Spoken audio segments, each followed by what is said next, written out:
Max Rendel e a Fraternidade Rosa Cruz. Capítulo 5. Mensageiro dos Rosa Cruzes. Max Rendel chegou à cidade de Nova York com pouquíssimo dinheiro, mas com muita motivação. Ele alugou um pequeno quarto no 7º e último andar de uma pensão. Quando ele já estava há algumas semanas na cidade, percebeu que o irmão maior tinha razão. O estilo de escrita do livro já não o agradava mais e ele começou a reescrevê-lo. Durante os meses mais quentes do verão de 1908, ele ficou nesse quarto quente escrevendo em sua máquina de escrever Blickensderfer, das 7 horas da manhã até as 9 ou 10 da noite, sem sair para fora, nem mesmo para comer.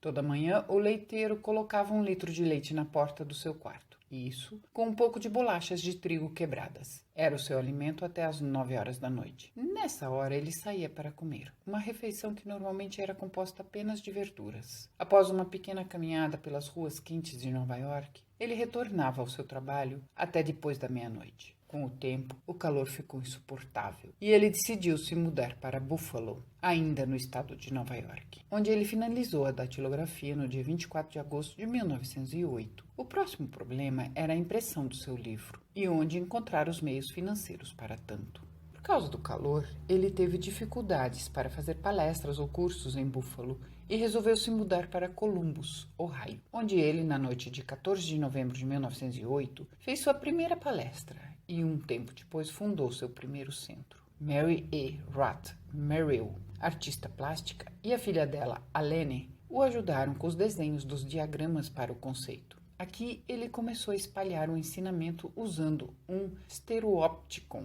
um par de projetores usados simultaneamente, fazendo uma imagem sumir enquanto a outra é formada.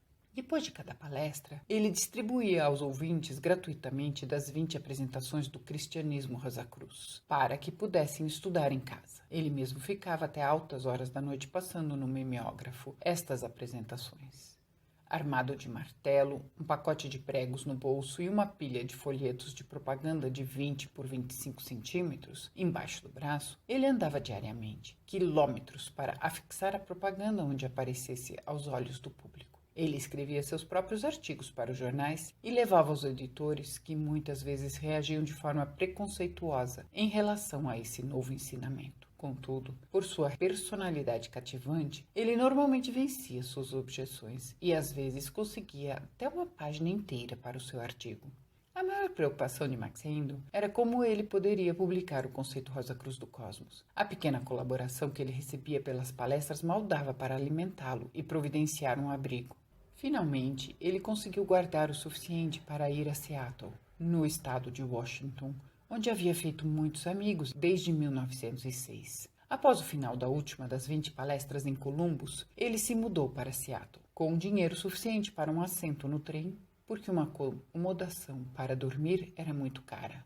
Max Rendel tinha uma grande amiga em Portland, Oregon, a Mildred Kyle, para quem ele havia enviado uma cópia do livro. Ela estava entusiasmada sobre esse trabalho maravilhoso e começou a dar aulas, utilizando esse conhecimento. Quando ela recebeu a cópia, ela contatou 2 corretores experientes para ajudá-la na leitura e correção. Ela encorajou-o a voltar para a costa oeste. Ela também prometeu a Max Rendel que quando ele finalizasse o trabalho, ela encontraria 10 amigas que se interessariam em doar $100 cada uma para a publicação. Um dos amigos que Max Rendel tinha em Seattle era o corretor de imóveis William M. Patterson. No verão de 1906, Max Rendel havia prenunciado um acidente de trem. Vi que ele faria uma viagem por diversão em agosto de 1909 e que teria um acidente durante essa viagem, mas ele não se machucaria nesse acidente. Contudo, também vi que um mês depois, em setembro de 1909, faria uma longa viagem em consequência de um evento literário importante. Naquele tempo, eu não poderia nem suspeitar o quanto eu estaria envolvido com essa questão. Nesse meio tempo, eu fui para a Alemanha, onde ganhei a encomenda de divulgar os ensinamentos dos Rosa Cruzes no mundo ocidental. Após escrever o conceito Rosa Cruz do Cosmos e as 20 palestras, fui novamente para Seattle, durante a exposição Alaska Yukon Pacific, em 1909. Lá encontrei novamente o Sr. Patterson, em agosto, quando terminei a sessão de palestras. Ele me convidou para ir ao Parque Yellowstone, Após essa viagem agradável e uma pausa para descanso, ele sugeriu ir para Chicago, para lá publicar o conceito Rosa Cruz do Cosmos. Eu estava totalmente tomado pelo trabalho literário e recusei o convite de ir ao Parque Yellowstone. Portanto, o Sr. Patterson foi sozinho. Entre Gardner Junction e o parque, o trem descarrilhou e todos os passageiros caíram de seus assentos, mas ninguém se machucou.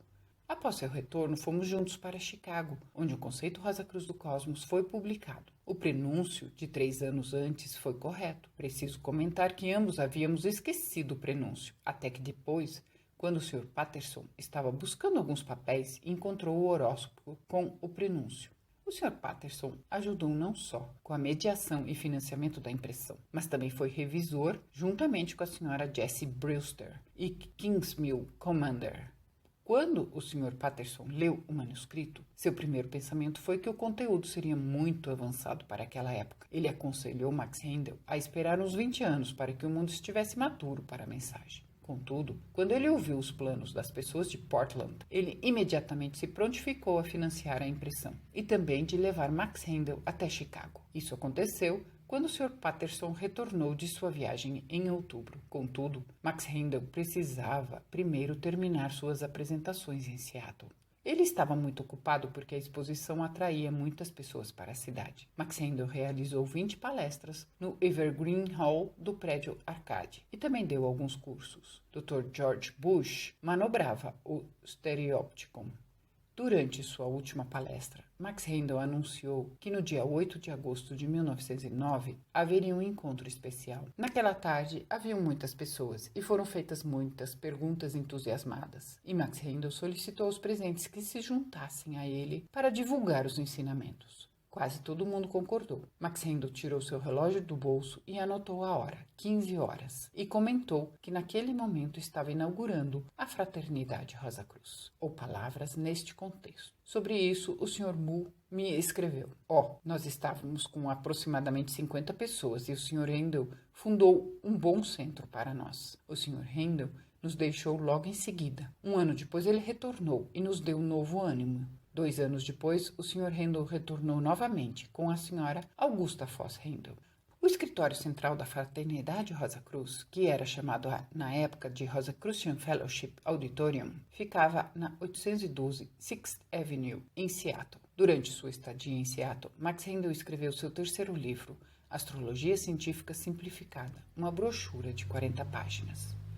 Quando as palestras de Seattle terminaram, Max Handel e seu amigo William Patterson foram para Chicago, com a versão datilografada do conceito Rosa Cruz do Cosmos e as 20 apresentações do cristianismo Rosa Cruz. Eles ficaram algum tempo em Chicago, enquanto M.A. Donahue e Company imprimissem 2.500 exemplares do conceito Rosa Cruz do Cosmos.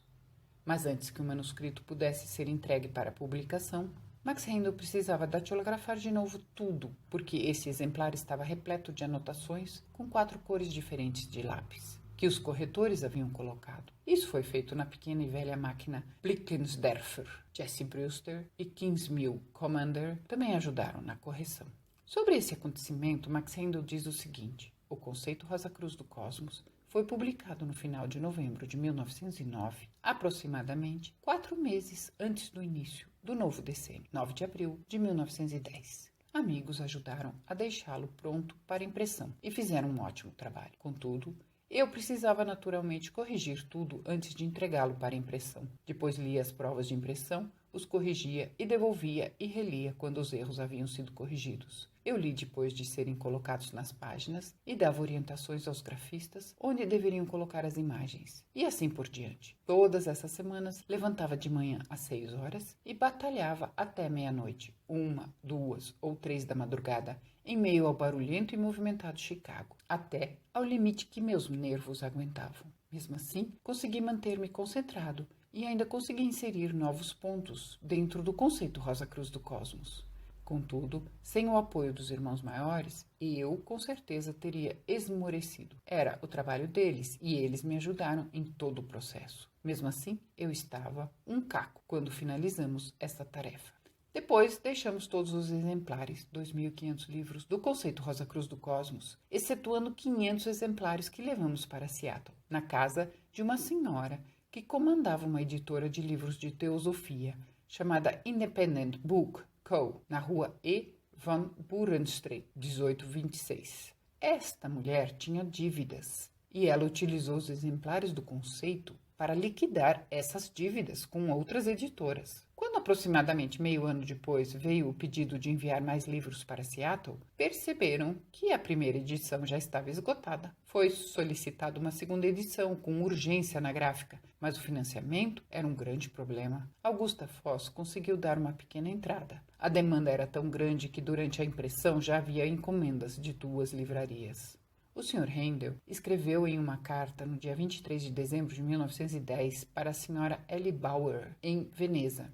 Acabo de finalizar um registro de 64 páginas, que será impresso no próximo mês e vendido separadamente para aqueles que compraram a primeira e segunda edição do CRC. A terceira edição possuía esse índice da página 543 até a 597, portanto, 54 páginas. Na página não numerada 543 da primeira e segunda edições está escrito The Rosicrucian Cosmoconception, 544 páginas, 12 MO com 25 diagramas e ilustrações, algumas em 4 cores, uma linda capa com um símbolo em vermelho, preto e dourado, bordas douradas sobre vermelho, encadernação super forte e durável, publicado sem lucro para o escritor, $1 e frete 15 cents. E aqui também, The Rosicrucian Christianity Series. O preço destas 20 palestras é cada 5 cents, acrescido de 1 cent de frete. Na próxima página desta segunda edição, Simplified Scientific Astrology, primeira parte de Max Handel, esse é um manual completo. Contém todas as tabelas que são necessárias para aprender a calcular um horóscopo, mais 20 ilustrações. Preço 35 cents, com frete 40 cents. Estava escrito junto que esses livros poderiam ser comprados na Rosicrucian Fellowship, P.O. Postal 1802, Seattle, Washington, 202 East Beak Street, Columbus, Ohio, Blanchard Hall, Los Angeles, Califórnia. Pode parecer uma catástrofe perder 2.000 livros para alguém que tinha poucos meios. Isso se confirmou não ser o caso. Ao contrário, porque essa senhora já estava ligada aos novos pensamentos por muitos anos, teosofia e outros movimentos similares, e distribuía livros entre eles que ela retirava de grandes editoras. Ela os convenceu a pegar o conceito que naquele tempo ainda era desconhecido. Dessa forma, ela formou uma demanda que fez distribuir os ensinamentos Rosacruzes por muitas partes do mundo. Max Handel partiu de Chicago e foi para Seattle. Logo depois já saiu de lá em direção a Yakima, no estado de Washington, onde fez palestras e fundou um centro. Um dos que estavam lá presentes era Bessie Boyle Campbell e conta o seguinte: me lembro do Max Handel quando o encontrei pela primeira vez na porta de uma sala de conferências. Quando lá cheguei, estava o senhor e a senhora Zwigart e o senhor Handel. Eu achei que ele se parecia muito com um padre, apesar de estar vestido como um homem de negócios. Depois pensei que sua grande personalidade me fez pensar que era um padre.